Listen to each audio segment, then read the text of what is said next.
जागतिक महिला दिनानिमित्त देवळाली प्रवरेत महिलांची भव्य मोटारसायकल रॅली काढून महिला दिन मोठ्या उत्साहात साजरा करण्यात आला। यावेळी महिलांनी फेटे परिधान करून मिरवणुकीत उत्स्फूर्त सहभाग नोंदविला। गावातील आजी-माजी सैनिकांना सलामी देण्यासाठी महिलांची भव्य मोटारसायकल रॅली यावेळी काढण्यात आली। राहुरी कारखाने येथे छत्रपती शिवाजी महाराजांच्या अश्वारूढ पुतळ्यास पुष्पहार अर्पण करून मोटारसायकल रॅलीने देवळाली प्रवरा शहरात विविध मार्गाने फेरी काढण्यात आली। यावेळी शहरातील महिला मोठ्या संख्येने सहभागी झाल्या होत्या। कार्यक्रमाच्या अध्यक्षस्थानी नगराध्यक्ष सत्यजित कदम हे होते, तर प्रीतीताई कदम, महिला बाल कल्याण समितीच्या सभापती संगीता चव्हाण, नगरसेविका सुजाता कदम, अंजली कदम, उर्मिला शेटे, बेबी मुसमाडे, केशरबाई खांदे, नंदा बनकर, कमलाबाई सरोदे, गटनेते सचिन ढूस आदी मान्यवर यावेळी उपस्थित होते। यावेळी विद्यार्थ्यांच्या देशभक्तीपर गीतांचा कार्यक्रमही झाला।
या प्रसंगी आजी-माजी सैनिकांना पालिकेची घरपट्टी माफ केल्याची घोषणा नगराध्यक्ष सत्यजित कदम यांनी केली, तर गावातील आजी-माजी सैनिक कुटुंबातील दाम्पत्यांचा विशेष गौरवही महिलांच्या वतीने करण्यात आला। दरवर्षीप्रमाणे 8 मार्चला जागतिक महिला दिन हा साजरा केला जातो, फार मोठ्या प्रमाणात केला जातो। ज्या वेळेसपासून नगरपालिकेत आपली सत्ता आली त्यानंतर नगरपालिकेने प्रत्येक वेळेला प्रत्येक कार्यक्रम हा चांगल्याच पद्धतीने घ्यायचा, नाविन्यपूर्ण नवीन संकल्पना कशा आपण आणायच्या या पद्धतीने विचार करूनच प्रत्येक कार्यक्रम हा आयोजित केला गेला।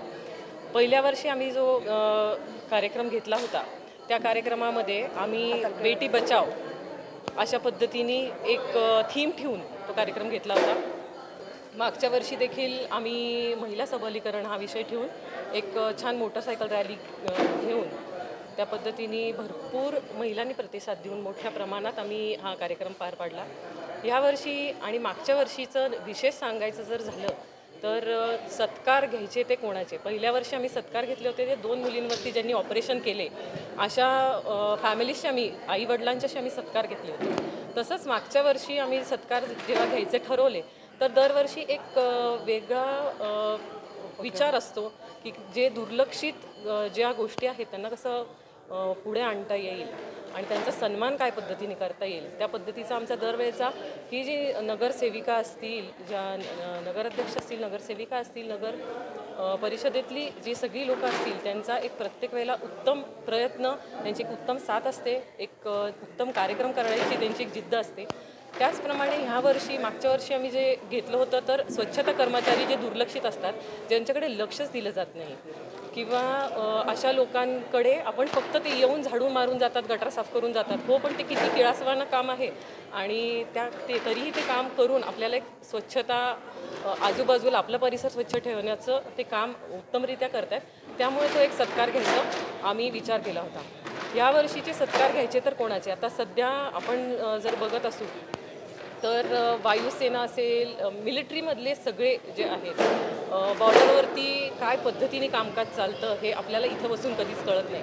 आपल्याला वाटतं की हां ठीक आहे, बॉर्डरवरती हे झालं ते झालं, बातम्यांद्वारे आपण ऐकतो, पण त्याच्या पलीकडे काय आपण कधीच हा विचार केला नाही की ज्या परिवारातनं एक मुलगा किंवा एखादीचा नवीन लग्न झालेलं आहे आणि तिचा नवरा बॉर्डरवर जेव्हा लढायला जातो, तिच्या मनात काय भीती असेल किंवा तिची केवढी मोठी आज एक सॅक्रिफाईस आहे, तिचं केवढं मोठं सॅक्रिफाईस आहे की इतकं सोपं नाही आहे. आज गावाला आपलं मूल 2 दिवस मावशीच्या घरी, जिथं आपल्याला माहिती आहे सुरक्षित ठिकाणी ते जाते, हे माहीत असताना देखील आपली तयारी नसते पाठवण्याची. तरी देखील जो परिवार एवढं मोठं मन करून हृदयावरती दगड ठेवून लष्करात भरती ज्या वेळेला करतात त्यांच्या मुलांना, त्यावेळेला त्यांना काय वाटत असेल. कार्यक्रमाचे सूत्रसंचलन गायत्री म्हस्के, संतोष मते यांनी केले, तर आभार प्रदर्शन नगरसेविका अंजली कदम यांनी मानले. News reporter Govind Phunge, S9 media, Rahuri.